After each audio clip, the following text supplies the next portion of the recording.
Mama Okafor clutched her worn wrapper tighter around her frail body, her eyes wide with disbelief as she stared at the towering silhouette of her son framed against the fluorescent lights.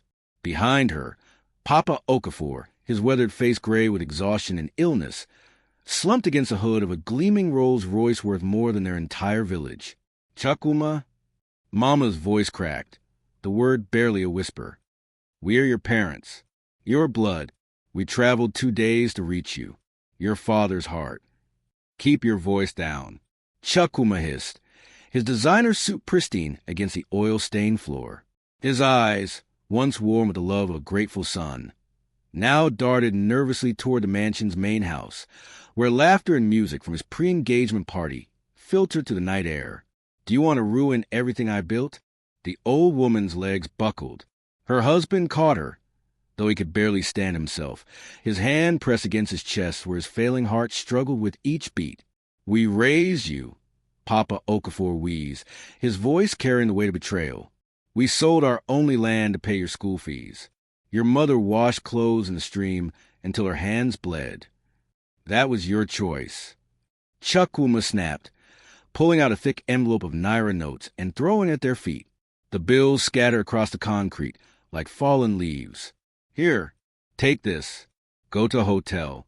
Come back in 2 weeks when everyone is gone. Better yet, go back to Mbaku. I'll send money for the hospital. Mama Okafor stared at the money, then at her son, this stranger in expensive clothes who smelled of foreign cologne. Tears carved paths down her wrinkled cheeks. We cannot even enter your house? She asked, her voice breaking. We who gave you life. Chukwuma's jaw tightened. Through the garage's side window, he could see his fiancée, Zainab, the senator's daughter, draped in gold and silk, laughing with Lagos's elite. She believed he was an orphan from old money. They all did. My guests think I'm an orphan, he said coldly, straightening his bow tie. From a wealthy family that died in a plane crash. That's the story. That's who I am now. You! He gestured dismissively at their dusty traveling clothes, their callous hands, their humble bearing. You don't fit into that story. The words hung in the air like poison. Then we will sleep here, Papa Okafor said quietly, lowering himself onto the cardboard boxes stacked in the corner. Among your cars, like dogs, because we are your parents and we have nowhere else to go. Chukwuma's hand froze on the door handle. For a moment, just a fleeting second, something flickered in his eyes. Guilt? Shame? But then laughter erupted from the mansion, and his face hardened back into a mask of cold determination.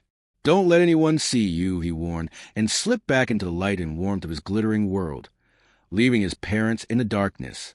Mama Okafor collapsed into her husband's arms, her sobs muffled against his thin chest. Outside, fireworks exploded in celebration of Chukwuma's engagement, while inside the garage, the two people who had sacrificed everything for him huddled together on cardboard, surrounded by machines worth millions, feeling poorer than they had ever felt in their village. This was the moment when love died and shame was born. But this was only the beginning. Hello, guys. Welcome to my African Tales. Don't forget to like this video, subscribe, and share it with your friends. And most important thing, turn your notification bell so you can get informed when I drop another amazing story. Drop your thoughts and reactions in the comments. What would you do if your spouse tried to kill you and you survive? Will you take a revenge or disappear forever?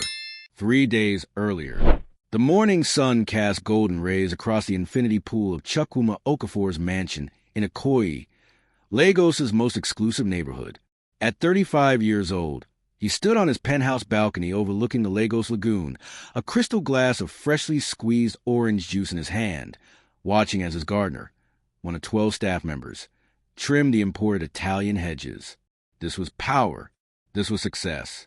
This was everything he had dreamed of as a barefoot boy in Bakwa village. Baby, come back to bed. Zainab's voice drifted from the bedroom, honeyed and indulgent.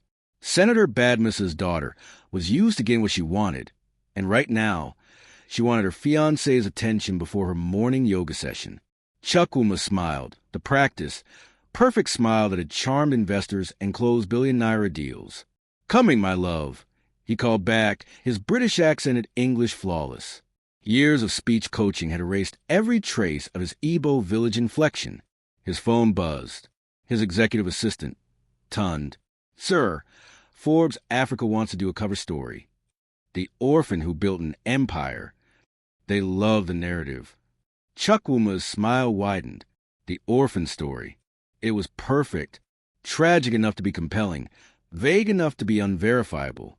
In his version, his wealthy parents had died in a plane crash when he was 18, leaving him a modest inheritance that he'd turned into a tech empire. No one questioned it. Why would they? Successful people didn't come from nowhere in Lagos society. They came from somewhere, preferably somewhere impressive. The truth. That he'd grown up in a mud house with a thatched roof, that his father was a struggling yam farmer, that his mother had sold firewood by the roadside. That truth had been buried deep, along with the boy he used to be. "Accept the interview," Chukwuma said. "Schedule it after the engagement party."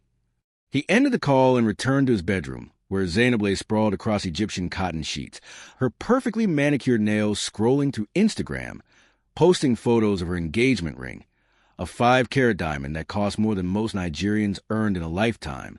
"Your parents would be so proud," she said absently, double-tapping on a friend's photo. "If they were alive to see this." Chukwuma's jaw tightened imperceptibly. "Yes," he murmured, "they would." If only she knew that his parents were very much alive, growing old in a village 400 kilometers away, probably wondering why their successful son's monthly money orders had stopped coming 6 months ago. He'd cut them off when he'd started dating Zainab, when the lie had become too complicated to maintain. The morning proceeded with its usual rhythm. A breakfast of fruit and artisan bread prepared by his French-trained chef, a conference call with investors in South Africa, a fitting for his engagement party suit.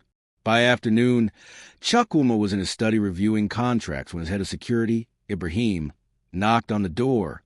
"Sir, there's a situation at the gate." Chukwuma didn't look up from his laptop. "Handle it." "Sir." Ibrahim's hesitation made Chukwuma glance up. The security chief looked uncomfortable. "It's 2 elderly people. They say they're your parents." The world tilted. Chukwuma's blood ran cold. "What?" "An old man and woman. They have your family name. They're asking for you. They look unwell, sir." The man seemed sick. For a moment, Chukwuma couldn't breathe. This couldn't be happening. Not now. Not 3 days before his engagement party. With Zainab upstairs, with 200 of Lagos's elite about to descend on his home. "Don't let them in," he said sharply. "Sir, I said don't let them in." Chukwuma stood abruptly, his chair scraping against marble. "They're scammers. People try this all the time with wealthy men. My parents are dead."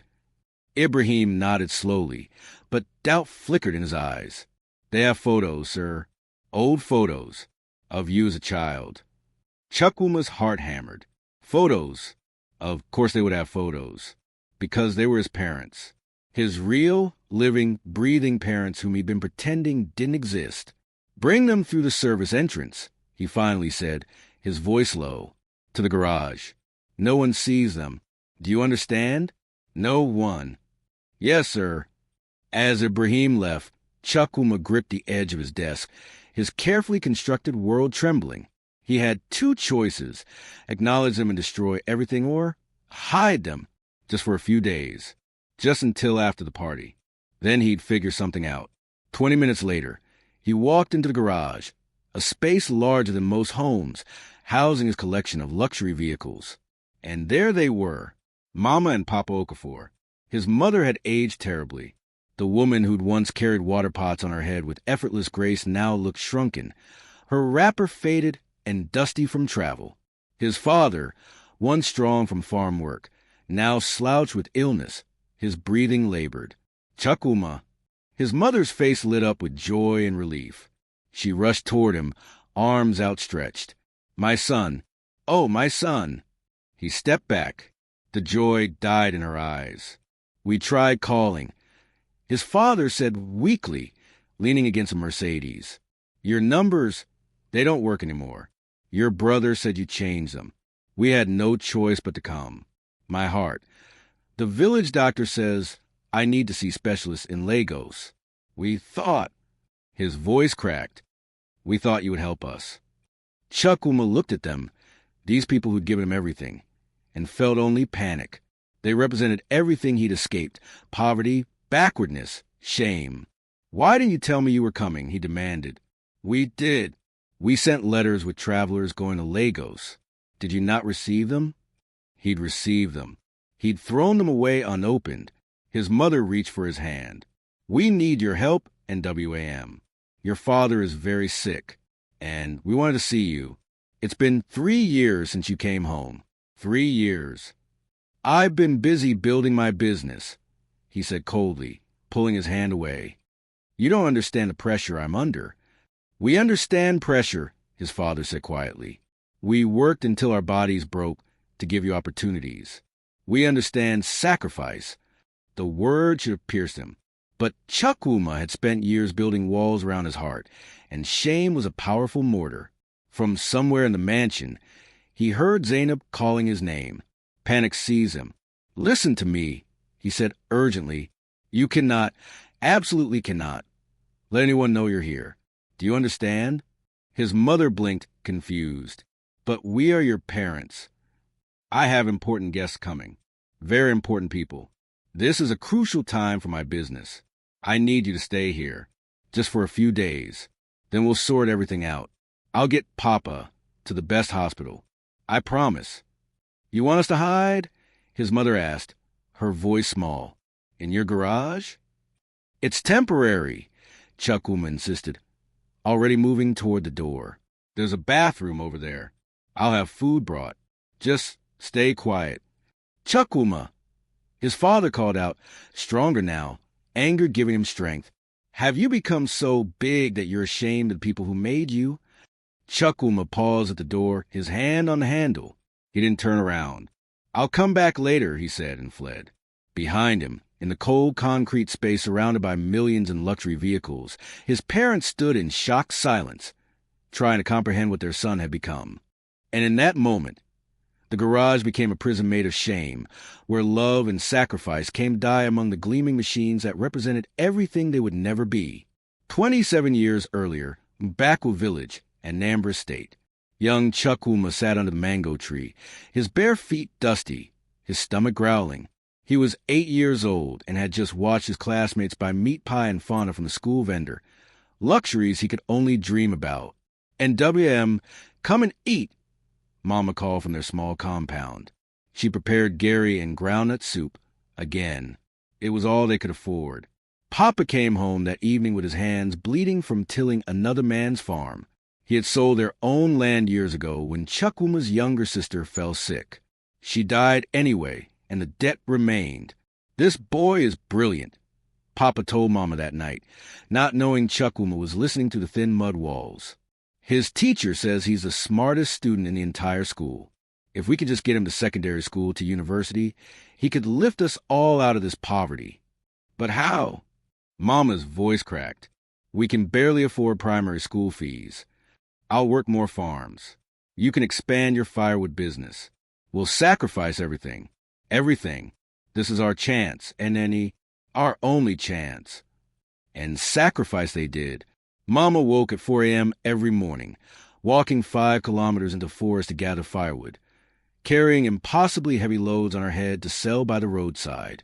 Papa worked 3 different farms, coming home so exhausted he could barely eat. Chukwuma wore the same uniform for 3 years, patched and repatched until it was more patches than original fabric. While other children played football, he studied by candlelight because they couldn't afford kerosene for the lamp. When he gained admission to university, the first person in their entire extended family to do so, his parents sold their last valuable possession, Mama's wedding gold, the thin chain her own mother had given her. "Education is the new gold," Papa said, pressing the money into teenage Chukwuma's hands. "Make us proud, my son, not for glory, but so you never suffer as we have suffered." Chukwuma had cried that day, promising he would never forget their sacrifice. But promises, like gold chains, can be sold for the right price. Present day, the garage. Mama Okafor sat on the cardboard, her body trembling, not from cold, but from shock. She kept replaying her son's face, the coldness in his eyes, the way he'd stepped back from her embrace as if she carried disease. "He's ashamed of us," she whispered. Papa Okafor, struggling to breathe, clutched his chest. The pain was getting worse. "No, he's ashamed of himself. That's different. That's worse." They had arrived in Lagos that morning after 2 days of travel, first by bush taxi from Bakwa to Onitsha, then by bus to Lagos, spending money they didn't have because Papa's heart condition had become critical. The village doctor had been clear. Without specialized treatment, he had months, maybe weeks. "Our son is wealthy now," Papa had told her during the journey. "He'll help us. He's probably been too busy to visit. Running a big business. You know how it is." Mama had wanted to believe that.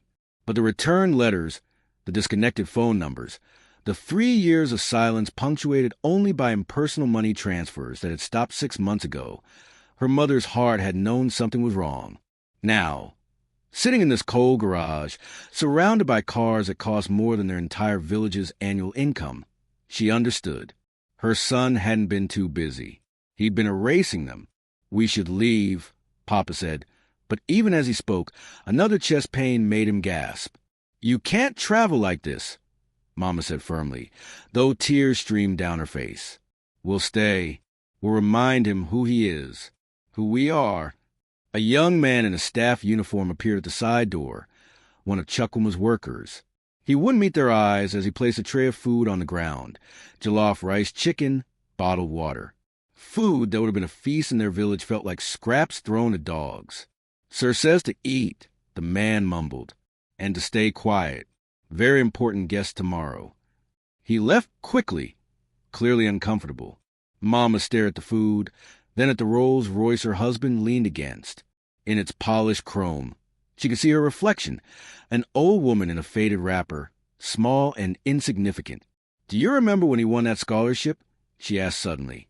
"He ran all the way home from school, 5 kilometers, screaming with joy. He hugged me so tight and said, 'Mama, I'll make you a queen. You'll never suffer again.'" Papa nodded slowly, his eyes distant with memory. "He was a good boy, kind. He used to share his lunch with children who had none, even though he barely had enough himself." "What happened to that boy?" Mama whispered. "Lagos happened. Money happened. Shame happened." Papa closed his eyes. We became inconvenient truths in whatever story he's telling himself. They ate in silence, the food tasteless despite its quality. Around them, the garage felt vast and empty, a palace for machines, a prison for people. That night, they slept on cardboard boxes, using their traveling bags as pillows. The concrete floor was hard and cold. Papa's labored breathing echoed off the walls. Every few hours, Mama woke to check if he was still alive, her hand on his chest, feeling for the weak, irregular heartbeat. Through the small window, they could see lights blazing in the mansion, music, laughter, life continuing without them. "Tomorrow," Papa said in the darkness, "we tell him the truth, that I'm dying, that we need him not as a rich man, but as our son. Maybe that will wake him up." But Mama Okafor, staring at the underside of a Bentley, wasn't so sure. She'd seen something in her son's eyes that terrified her more than poverty ever had. She'd seen a man who would rather let his parents die than risk his precious reputation. Chukwuma stood in his walk-in closet, selecting his outfit for the day's final engagement party preparations. Behind him, Zainab was on her phone, coordinating with the event planner. "The ice sculptures arrive at noon, the band at 3, and the senator lands at 5, she recited. "Baby, this is going to be the party of the year. Everyone who matters will be here." "Perfect," Chukwuma said, his voice steady despite the knot in his stomach. He'd barely slept, hyper-aware of the 2 people in his garage, like a bomb waiting to detonate. "Oh, and there's a journalist outside," Zainab added casually. "From this day newspaper. She says she's doing a feature on Lagos's power couples. I told security to let her in at 10. Chukwuma's hand froze on his tie. "Cancel it." "What? Why? This is amazing publicity." "I said cancel it." He caught himself, forced a smile. "Sorry, love. I'm just..." Stressed about the technical launch next week. Let's do the interview after the party. Zainab pouted but agreed. Chukwuma exhaled slowly. He couldn't risk anyone poking around, asking questions, discovering his secret. His phone rang. Unknown number. Hello? Chukwuma Okafor? A woman's voice, familiar somehow. It's Adana Nwosu, from Bakwu. His blood turned to ice. Adana, his childhood friend, the girl who'd studied with him under that mango tree, who knew everything about his real past. I'm in Lagos for a conference, she continued. I heard you live here now. Doing very well, I hear. I'd love to catch up. Maybe visit tomorrow? Tomorrow isn't good, he said quickly. Oh, but I insist. I've come all this way, and I have something for you, a letter from your parents. They asked me to deliver it personally since you never respond to theirs. The room spun. Adana, please. See you tomorrow at noon, old friend. I'm sure you won't turn me away. She hung up. Chukwuma slumped against the closet wall.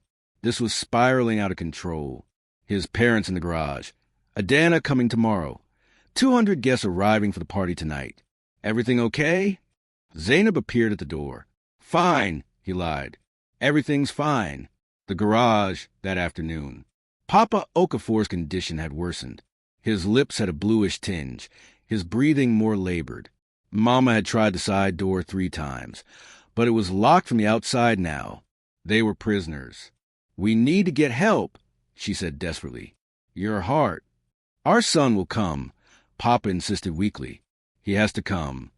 But Chukwuma didn't come. Instead, the same staff member appeared with lunch, set it down without a word, and left. Mama Okafor made a decision. That evening, when she heard movement in the main house, she began to shout, Help! Please! My husband is sick. Someone help US. Within minutes, the side door burst open. Chukwuma stood there, fury distorting his features. Are you insane? He hissed. I told you to stay quiet. Your father is dying. Mama screamed back, her fear overcoming her shock at his anger. Look at him. He needs a hospital.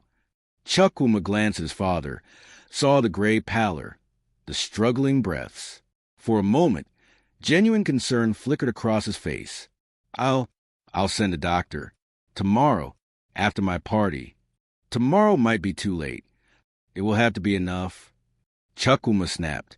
Do you understand what you're asking me to risk? Everything I built, everything I become. We made you. Mama's voice broke. We gave you everything. We have nothing left, nothing, because we poured it all into you, and now you treat us like garbage. You made me suffer. The words exploded from Chukwuma, raw and unexpected. Every day of my childhood was humiliation, wearing rags, eating scraps, being laughed at by other children. Do you know what that felt like? Do you? Mama stepped back, stunned. I worked so hard to escape that poverty, Chukwuma continued, his voice shaking, to become someone who matters. And now you wanted to throw it all away? To tell the world I come from nothing. You come from love, Papa whispered from the floor. That's not nothing. Love doesn't pay bills. Love doesn't open doors. Love doesn't get you respect in this city. Chukwuma's hands were trembling. I'm sorry you're sick, Papa. I really am, but I can't help you. Not now. Not publicly. You have to understand. I understand perfectly, Mama said coldly. I understand that I raised a coward, that all our sacrifice created a monster in expensive clothes. The words hit Chukwuma like a slap. He stood there, mouth opening and closing, unable to respond. Get out, Mama said. Go to your party. Dance and laugh while your father dies in your garage. That's the kind of man you are now. Chukwuma fled. Back in the garage, Mama held her husband close, both of them crying silently among the luxury vehicles, surrounded by wealth they could never touch, trapped in their son's shame. Outside, fireworks were being tested for the party. Each explosion sounded like their hearts breaking. The mansion glowed like a jewel. Fairy lights draped every surface. A full orchestra played on a lawn, and Lagos's elite glittered in designer outfits and precious stones. Chukwuma stood with Zainab, greeting guests, playing the perfect host, the perfect fiancé, the perfect self-made orphan. Such a tragic story, his parents dying so young. One society woman whispered to another, "But look how well he's done for himself." If only they knew his parents were dying right now, 100 meters away. Chukwuma downed another glass of champagne. His third? Fourth? He was losing count. He needed to numb the guilt gnawing at his conscience. Chukwuma, Senator Badmus, his future father-in-law, clapped him on the back. "Magnificent party. You've certainly earned your place among us. Your late parents will be proud." "Thank you, sir." Chukwuma managed, the lie acidic in his mouth. The party swirled on. Speeches, toasts, laughter. Everything was perfect. Everything was going according to plan. Then he saw her. Adana Nwosu stood at the entrance, dressed simply but elegantly, her eyes scanning the crowd. She'd come a day early. Of course she had. Their eyes met across the lawn. She smiled not warmly and began walking toward him. Panic seized Chukwuma. "Excuse me," he mumbled to the senator and intercepted Adana halfway across the garden. "Quite the setup," Adana said, looking around. "Very impressive, though I remember when you get excited about a bottle of Coke." "Adana, please, not here." "Were they, Chukwuma?" Her voice was quiet but hard as steel. "Your parents. I know they came to Lagos. I know they came to you." "Were they?" "I don't know what you're talking about." "Don't lie to me." She grabbed his arm. "I've known you since we were 5 years old. I know every expression on your face." "Where are they?" Before Chukwuma could answer, a commotion erupted from the direction of the garage. Shouting, his head of security was running toward him. "Sir, it's the old man. He's collapsed." The woman is screaming for help. Everything happened in slow motion, guests turning curious. Zainab's confused face, Senator Badmus frowning, and Chukwuma frozen, unable to move, unable to think. Adana didn't hesitate. She ran toward the garage, and several guests followed, drawn by the drama. By the time Chukwuma reached the garage, a crowd had gathered. His mother was cradling his father's unconscious body, sobbing. Adana was on her phone, calling an ambulance. "Someone help him," Mama cried. "Please, someone help my husband." "Who are these people?" Zainab appeared at Chukwuma's side. "Why are they in your garage?" The question hung in the air. 200 pairs of eyes turned to Chukwuma. His mother looked up, saw him, saw his terrified face. Understanding dawned in her eyes. He was going to deny them. Even now, even as Papa died, he was going to pretend they were strangers. "Chukwuma?"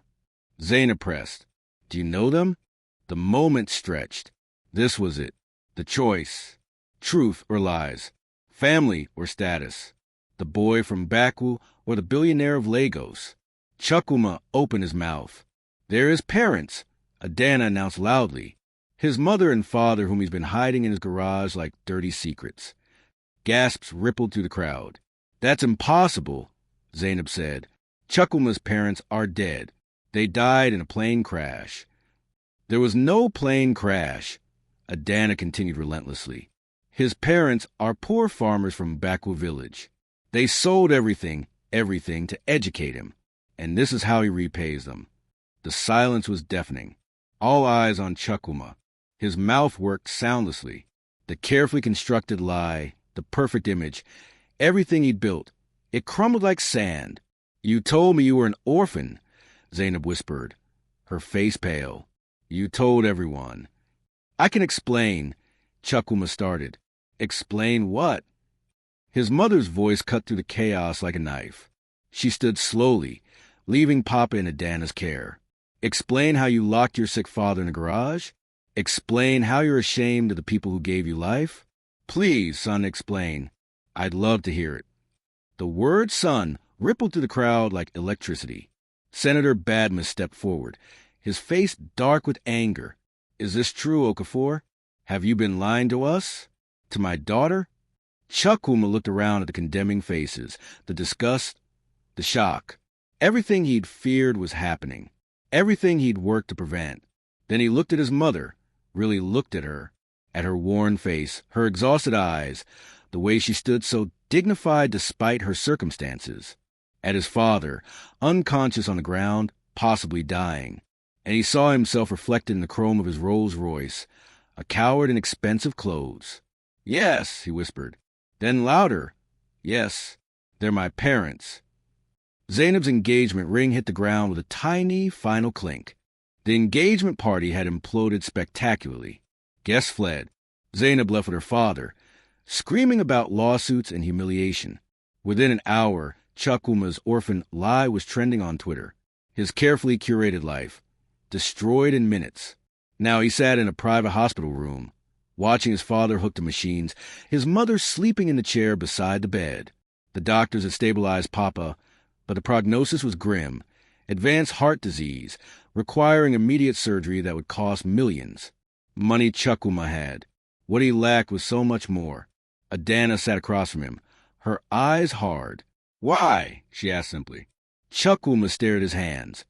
Manicured, soft, hands that had never worked a farm or carried firewood. "I wanted to be someone," he said finally. "Growing up poor, it's not just about lacking money. It's about being invisible, being nothing. I wanted to matter." "So you erased the people who made you matter?" "I thought." His voice cracked. "I thought I could have both, the success and the respect. But Lagos doesn't respect poor people. It despises them. And if they knew where I came from, they'd see you as human," Adana interrupted, "which apparently terrified you more than anything." Mama Okafor stirred, woke. She looked at Chukwuma for a long moment, then stood and walked toward the door. "Mama, please." Chukwuma stood. "I'm sorry. I'm so sorry." She paused, her hand on the door handle. "Do you know what hurt the most? Not the garage. Not the shame. It was seeing what wealth did to your heart. It made you cruel. I know, and I'm sorry. Sorry doesn't give us back 3 years," she said quietly. "Sorry doesn't erase sleeping on concrete while you drank champagne 20 meters away. Sorry is just a word, Chukwuma." "Then tell me what to do," he cried. "Tell me how to fix this." "You can't fix it. You can only choose who you want to be from now on." She looked at Papa on the bed. "Your father may live or he may die. Either way, you have to live with what you've done. We all do." She walked out to get food, leaving Chukwuma alone with his unconscious father and his guilt. 2 weeks later, Papa Okafor survived the surgery. The recovery would be long, but he would live. The media had a field day with Chukwuma's story. Billionaire's betrayal screamed the headlines. His company's stock dropped. Several board members called for his resignation. Zainab's family threatened legal action for fraud and emotional distress. But something unexpected happened. Common Nigerians, the ones who'd grown up poor, who'd struggled, who understood the toxic shame that poverty creates, they began to speak up. Social media filled with stories of people who'd hidden their backgrounds, denied their families, desperate to escape the stigma of being poor. "I pretended my mother was a housemaid," one woman confessed. "When she died, I mourned alone. I told my wife my parents were dead," another man wrote. "They're alive in the village. I haven't seen them in a decade." Chukwuma's shame became a mirror, reflecting Nigeria's uncomfortable relationship with poverty and class. He read every comment, every article, forcing himself to face what he'd become. Then he made a decision. 1 month later, press conference. Chukwuma stood at a podium, facing cameras and journalists. No prepared speech, no PR team, just him and the truth. "My name is Chukwuma Okafor," he began. "I am the son of farmers from Bakwa village, Anambra State. My mother sold firewood. My father tilled other people's farms. They had nothing, but they gave me everything." He paused, fighting tears. "I repaid them by being ashamed of them, by hiding them, by choosing my reputation over their lives. I cannot undo what I did, but I can change what I do next." He announced his new initiative, the Mbakwa Foundation, dedicated to helping children of poor families access education without the shame he'd experienced. Half his personal wealth would fund it. "I can't make up for what I did to my parents," he concluded, But maybe I can help others avoid becoming what I became, a rich man with a poor soul. 6 months later, Chukwuma sat under the mango tree in Bakwa village, watching his father, stronger now, healthier, work in the small garden Chukwuma had planted. His mother hummed nearby, cooking on her old stove. They'd refused his offers of a mansion. "This is our home," they'd said simply. He visited every month now. Sometimes they talked. Sometimes they sat in silence. Forgiveness was a slow process. His company had recovered, though he no longer ran it. He'd stepped back, focusing instead on the foundation. Lego society had written him off. But he found he didn't care as much as he thought he would. Adana visited sometimes too. "Redemption suits you better than Armani," she told him once. He looked at his hands, rougher now from helping the village, from planting trees, from building schools. They were becoming his father's hands. NWAM, his mother called, "Come and eat." This time, he didn't hesitate. He walked into the small compound, sat on the worn bench, and accepted the simple meal with gratitude. It wasn't much, but it was real, and real, he'd finally learned, was worth more than any lie, no matter how beautifully constructed. "Thank you, Mama," he said softly. She touched his cheek gently. "Welcome home, my son." And for the first time in years, Chukwuma felt like he actually had won